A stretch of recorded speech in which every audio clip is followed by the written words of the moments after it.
आगे बढ़ने से पहले अगर आपने तेज हरियाणा को सब्सक्राइब नहीं किया, अभी जो बटन है प्लीज इसे दबा के सब्सक्राइब करें, बेल आइकन भी दबाएं ताकि हर अपडेट सबसे पहले कही जाती है। मेरे खिलाफ प्रचार किया जाता है कि मोदी के साथ जाकर के मिल जाएगा। मैं भरी सभा में एक बात आपसे कहना चाहता हूं। टोटल 545 सदस्य है। अगर 444 भी एक तरफ चले जाएंगे तो अभय सिंह चौटाला भाजपा के साथ नहीं खड़ा होगा। ना मैं भाजपा के साथ जाऊंगा और ना मैं कांग्रेस के साथ जाऊंगा। मेरी लड़ाई केवल और केवल हरियाणा प्रदेश के किसानों की लड़ाई है। मैं जहां आपके लिए जो आपका आदेश होगा, जहां कहीं भी आप कहोगे, वहीं आपके साथ खड़ा होकर के आपकी लड़ाई लड़ने का काम करूंगा, आपकी आवाज बढ़ने का काम करूंगा। जहां साथियों आपकी लड़ाई लड़ूंगा, जहां पिछले 5 वर्ष में मैंने आपकी लड़ाई लड़ने का काम किया है, वहीं एक चीज और बताना चाहूंगा। लगातार कांग्रेस के लोग इस प्रचार में जुटे थे। जो मेरे खिलाफ प्रचार कर रहे थे, उनकी पोल खुद की खुल गई है। साथियों, मुझे आशीर्वाद देने के लिए आए हुए कुरुक्षेत्र लोकसभा क्षेत्र के गांव-गांव, शहर और कस्बे से आए हुए आदरणीय बुजुर्गों, नौजवान साथियों, सम्मान के योग्य माताओं, बहनों, पत्रकार छायाकार मित्रों, मेरे से पहले सब साथियों ने आपके सामने आज के हालात पे चर्चा करी। इस देश में, प्रदेश में 10 वर्ष से भाजपा की सरकार बनने के बाद हमें किन हालात से गुजरना पड़ा, 10 वर्ष पहले कैसे भारतीय जनता पार्टी इस देश में काबिज हुई, कौन कौन से वायदे हमारे बीच में किए। अगर मैं उन बातों को दोहराऊंगा तो बहुत लंबा समय लग जाएगा। आप भी बहुत देर से बैठे हैं, सुबह 10 बजे आ गए थे, 4 बजने को हो रहे हैं। साथियों, मेरे से पहले इस बात का जिक्र आया था कि भारतीय जनता पार्टी के लोग नए नारे के साथ चुनाव में आए हैं। 400 पार की बात करते हैं, मोदी की गारंटी के नाम पे वोट मांगते हैं। लोग जब पूछते हैं मोदी जी की गारंटी क्या है, गारंटी बताने की बजाय 10 साल में क्या किया ये बताने की बजाय, अगले 5 साल का विजन क्या है ये बताने की बजाय 2047 की बात करते हैं। कहते हैं 2047 में विकसित भारत बनाना है। जो विकसित भारत बनाने की बात करने वाले लोग, इस मोदी जी ने 10 साल में इस देश को कैसे पीछे ले जाने का काम किया। इस हरियाणा प्रदेश में मनोहर लाल खट्टर की सरकार ने किस तरह से 10 वर्ष तक इस प्रदेश को लूटने का काम किया, उन बातों का जिक्र नहीं करते। इन 10 वर्षों के अंदर नरेंद्र मोदी जी ने रेल बेच दी, हवाई अड्डे बेच दिए, साथियों इंश्योरेंस बेच दिया, बैंक बेच दिया। जो भी संस्थाएं देश को आमदन पैदा करके देती थी, सारी संस्थाएं अंबानी और अडानी को देने का काम किया। यहां तक अंबानी और अडानी के 19 लाख करोड़ के कर्जे माफ करने का इस मोदी की सरकार ने काम किया। जबकि देश का किसान एमएसपी के कानून की बात कर रहा था, वायदा मोदी का था कि मेरी सरकार बनने के बाद इस देश के अंदर एमएसपी लागू करेंगे। 2014 में मोदी जी ने हमारे साथ वायदा किया था और कहा था स्वामीनाथन की रिपोर्ट को भी लागू करेंगे। वहीं और बड़े बड़े वायदे किए, अगर मैं सबका जिक्र करूंगा तो बहुत लंबा समय लग जाएगा। वायदा किया था साथियों, कांग्रेस के 70 साल में इस देश से जो धन लूट करके विदेशों के बैंकों में जमा कराया है, हम उस काले धन को वापस लाएंगे। और मोदी जी कहते थे बैंकों में खाते खुला लो, हर व्यक्ति के खाते में 15-15 लाख रुपए जमा करा दूंगा। मैं पूरे हरियाणा प्रदेश के एक एक गांव में जाकर के आया हूं। मैंने 24 फरवरी से लेकर के पिछले साल 2023 के अंदर 16 सितंबर तक 4200 किलोमीटर पैदल यात्रा करी थी, परिवर्तन यात्रा करी थी। और उस परिवर्तन यात्रा के दौरान 2000 गांव, शहर और कस्बे के लोगों से मिला था। मैंने सब जगह ये बात पूछी थी कि मोदी जी के वायदे के मुताबिक आपके खाते में 15-15 लाख रुपया आना चाहिए था। सब जगह सब लोगों ने एक ही बात कही, एक नया पैसा हमारे खाते में नहीं आया। आज आप हजारों की संख्या में हरियाणा प्रदेश के कुरुक्षेत्र लोकसभा क्षेत्र से आए हुए लोग हो। मैं आपसे पूछना चाहता हूं कि आप में से किसी के एक के भी खाते में एक नया रुपया भी मोदी की सरकार बनने के बाद 10 साल में आया क्या? कोई एक पैसा नहीं आया, ना एक पैसा आया। ना मोदी के राज में एमएसपी का कानून बना। साथियों, 3 काले कानून बना दिए गए थे। इस तरह के 3 काले कानून थे, अगर वो लागू हो जाते तो जिन जमीनों के आज आप मालिक हो, वो कानून बनने के बाद हमारी जमीनें अंबानी और अडानी जैसे लोगों के हाथों में चली जाती। हम अपनी जमीन में नौकर बनकर के काम करते। बधाई देता हूं पंजाब के किसानों को, जिन्होंने इस आंदोलन की शुरुआत करी, जिन्होंने एमएसपी के खिलाफ इन 3 काले कानूनों की लड़ाई लड़ने की शुरुआत करी। पंजाब से एजिटेशन शुरू हुआ और पंजाब के लोगों ने उस एजिटेशन को जब लेकर के दिल्ली की तरफ कूच किया, तो बधाई देता हूं हरियाणा प्रदेश के किसान को, मजदूर को, जिन्होंने उनका वेलकम किया, स्वागत किया, उनके साथ खड़े होकर के उस लड़ाई को और आगे बढ़ाने का काम किया। आहिस्ता आहिस्ता आंदोलन पंजाब, हरियाणा, राजस्थान, उत्तर प्रदेश, मध्य प्रदेश के लाखों किसान बॉर्डर पे इकट्ठे हो गए। अगर उस आंदोलन को सबसे ज्यादा मजबूती किसी ने देने का काम किया, उस आंदोलन को सबसे बड़ी ताकत किसी ने दी, तो हरियाणा प्रदेश के लोगों ने, हरियाणा प्रदेश के किसान, खेती से जुड़े हुए व्यक्ति ने, बाहर से आए हुए जितने भी किसान नेता थे, जितने भी किसान साथी थे, उनकी दिन रात खड़े होकर के जहां सेवा करी, वही उनका मनोबल बढ़ाया, उनमें विश्वास पैदा किया कि हम आपके साथ हैं, चाहे जितना मर्जी लंबा आंदोलन चलाओ। इसीलिए 13 महीने लंबा आंदोलन चला। देश का सबसे बड़ा आंदोलन था। देश के प्रधानमंत्री को 13 महीने के बाद ये बात समझ में आई कि किसान जान दे सकता है, किसान मुड़ करके घर वापसी तब तक नहीं करेगा जब तक एमएसपी का कानून नहीं बनेगा, काले कानून खत्म नहीं हो जाएंगे। साथियों, एक समय ऐसा भी आया था जब मैं अपने हजारों साथियों के साथ टिकरी के बॉर्डर पे गया। जो किसान नेता वहां पे उस आंदोलन को चलाने का काम कर रहे थे, उन्होंने मेरे सामने प्रस्ताव रखा और कहा कि आज चौधरी देवीलाल अगर हमारे बीच में होते तो इस आंदोलन को बड़ी ताकत मिलती, वो कोई बड़ा फैसला लेते, केंद्र की सरकार को सोचने पे मजबूर कर देते। मैंने उसी वक्त प्रेस के लोगों को बुला करके कह दिया कि 26 जनवरी तक या तो तीनों काले कानून वापिस हो जाएंगे, नहीं होंगे तो 27 तारीख को चंडीगढ़ जाऊंगा, स्पीकर से मिल करके विधानसभा से इस्तीफा देकर के किसानों के बीच में आकर के बैठ जाऊंगा।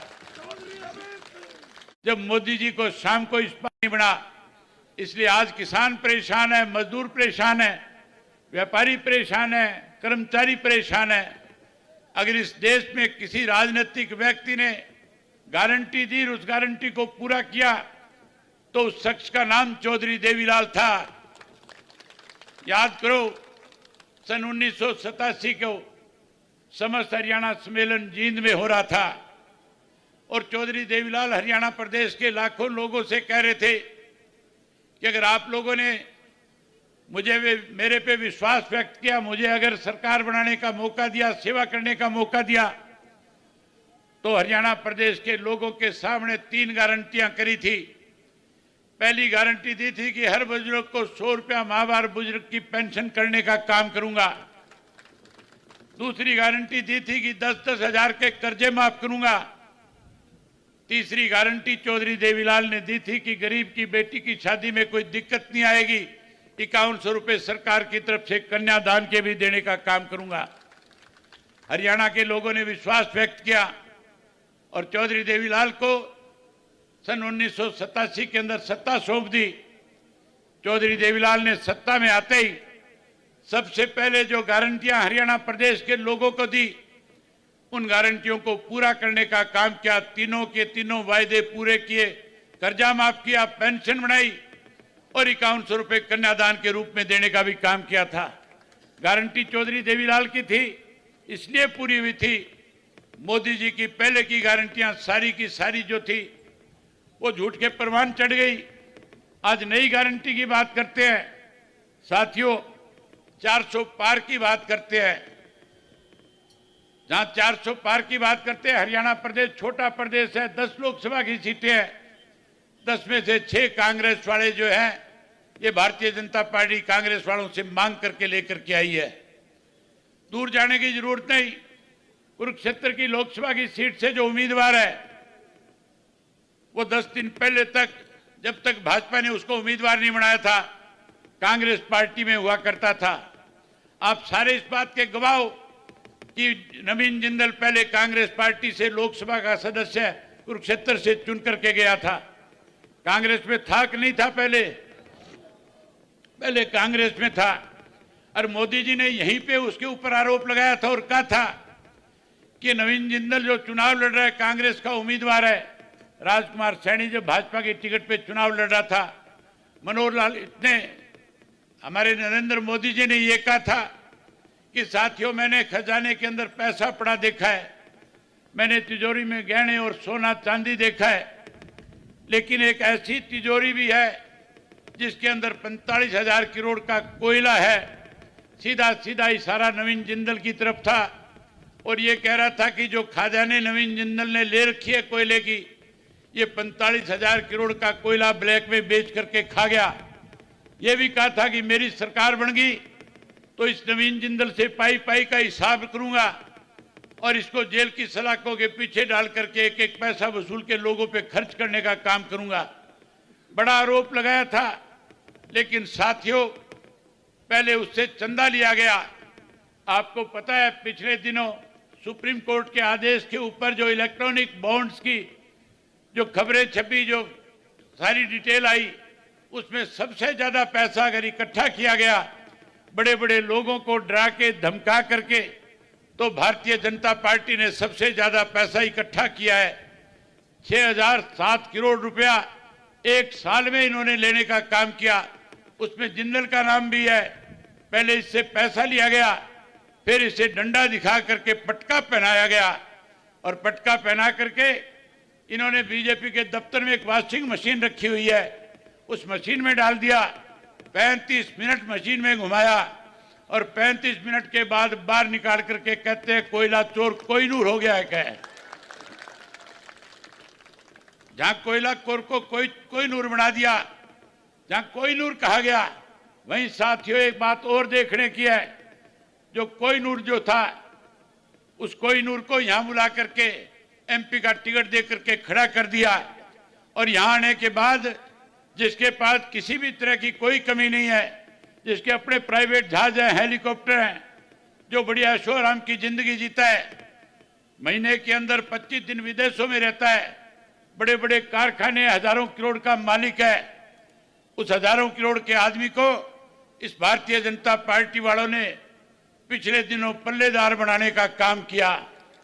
आपने वो वीडियो देखी होगी, इस वीडियो में नवीन जिंदल अपने कंधे पे बोरी रख करके गेहूं की ट्रक में लदान करने का काम कर रहा है। किस तरह से कोहिनूर को इन्होंने पल्लेदार बनाया, पहले कोयला चोर बनाया, फिर कोहिनूर बनाया, फिर पल्लेदार बनाया। वहीं उसके साथ साथ दूसरा जो मेरे सामने चुनाव लड़ रहा है साथियों, उसका किसी को ठिकाने के तक का भी पता नहीं है, कहां का रहने वाला है, हरियाणा से कोई वास्ता नहीं है। हरियाणा प्रदेश में 10 वर्ष में अनेकों एजिटेशन हुए हैं, अनेकों लड़ाइयां हमने लड़ने का काम किया है, चाहे मैं अपोजिशन लीडर था तब इस भारतीय जनता पार्टी को नकेल डाल करके रखता था, चाहे उसके बाद मुझे कभी भी हरियाणा प्रदेश की विधानसभा में इस बात को लेकर के मौका मिला, जब भी कभी बोलने के लिए खड़ा हुआ, मैंने सरकार को घुटनों के बल लाने का काम किया। साथियों, एक बड़ी बात आजकल दोहराई जा रही है, एक बड़ी अफवाह आजकल यहाँ पर हरियाणा प्रदेश में विशेष रूप में कुरुक्षेत्र में फैलाई जा रही है। मैं जहाँ कहीं भी गांव में गया हूँ, लोगों ने मेरे सामने ये बात रखी है, कांग्रेस के पास और भारतीय जनता पार्टी के पास आज कहीं भी खड़े होकर के ये कह करके वोट नहीं मांग सकती कि हमने आपके लिए कोई काम किए, ये कह करके वोट नहीं मांग सकते कि हम आपके संघर्ष के साथी हैं, हमने हरियाणा प्रदेश को क्या दिया है। केवल और केवल अफवाहें फैला करके लोगों में भ्रम पैदा करके वोट हासिल करना चाहते हैं। मेरे बारे में जगह जगह पे सोशल मीडिया के ऊपर ये बात फैलाई और चलाई जाती है कि अभय सिंह अगर चुनाव जीत जाएगा तो चुनाव जीतने के बाद भारतीय जनता पार्टी के साथ चला जाएगा, मोदी के साथ चला जाएगा। मैं आपसे एक बात खुल करके आज कह देना चाहता हूं, जहां साथियों मेरे से पहले सुखबीर बादल जी ने बहुत खुल करके कहा था कि आजकल की ये नेशनल जो पार्टियां हैं ये रीजनल पार्टियों को खत्म करना चाहती है। जहां अकाली दल को तोड़ने की कोशिश करी, वहां इंडियन नेशनल लोकदल पार्टी को तोड़ने का काम किया था। ये नहीं चाहते कि रीजनल पार्टियां जो है वो कहीं ताकतवर हो जाए, इसलिए इस तरह की बातें कही जाती है। मेरे खिलाफ प्रचार किया जाता है कि मोदी के साथ जाकर के मिल जाएगा। मैं भरी सभा में एक बात आपसे कहना चाहता हूं, टोटल 545 सदस्य है, अगर 444 भी एक तरफ चले जाएंगे तो अभय सिंह चौटाला भाजपा के साथ नहीं खड़ा होगा।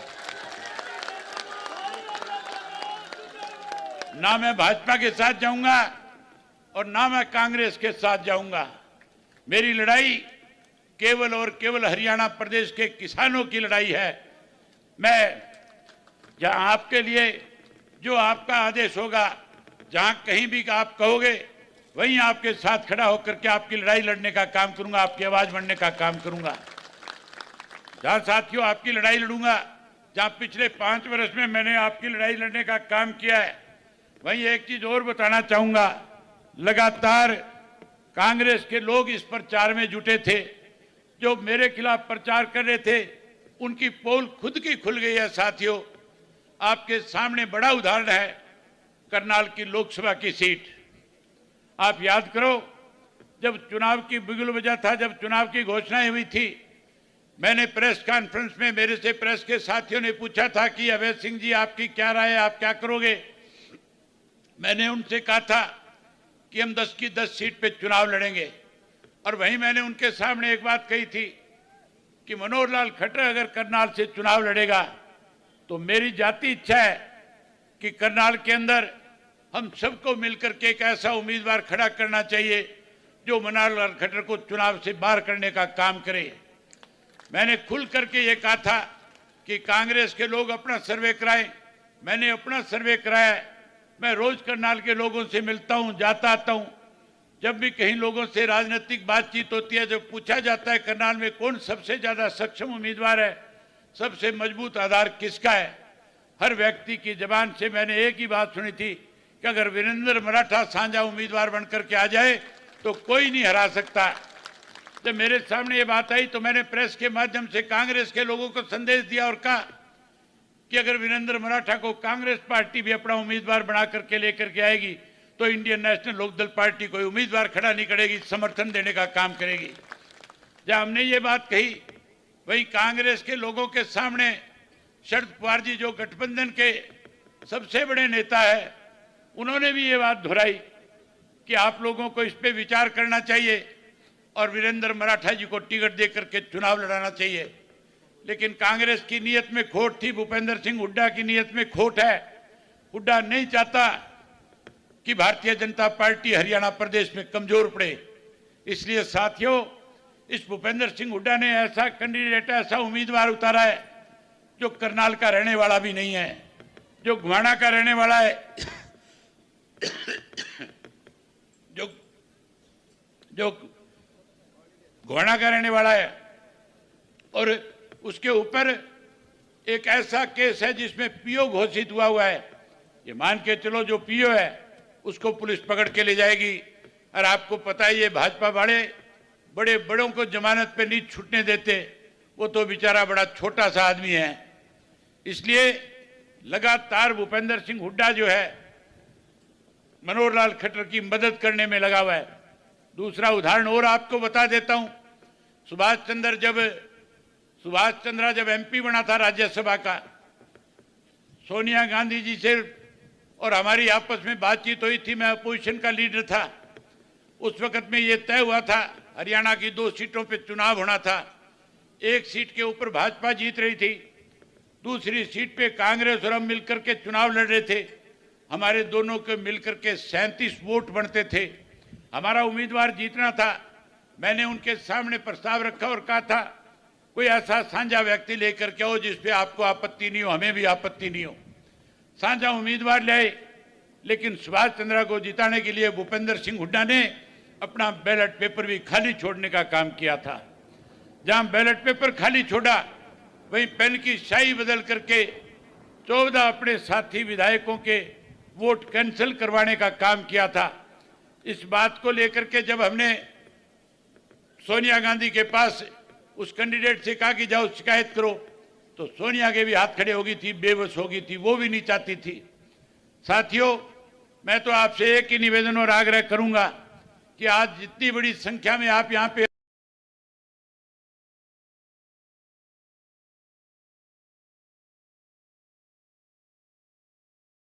भरोसा दिलाता हूं, मैं आपके इस भरोसे को कभी टूटने नहीं दूंगा।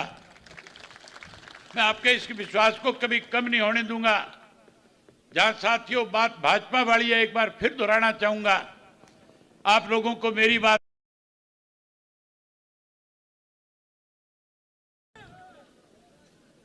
ये भरोसा तो आप मुझ पे करते हो कि जो मैं कहता हूं उसको निभाने का काम करता हूं।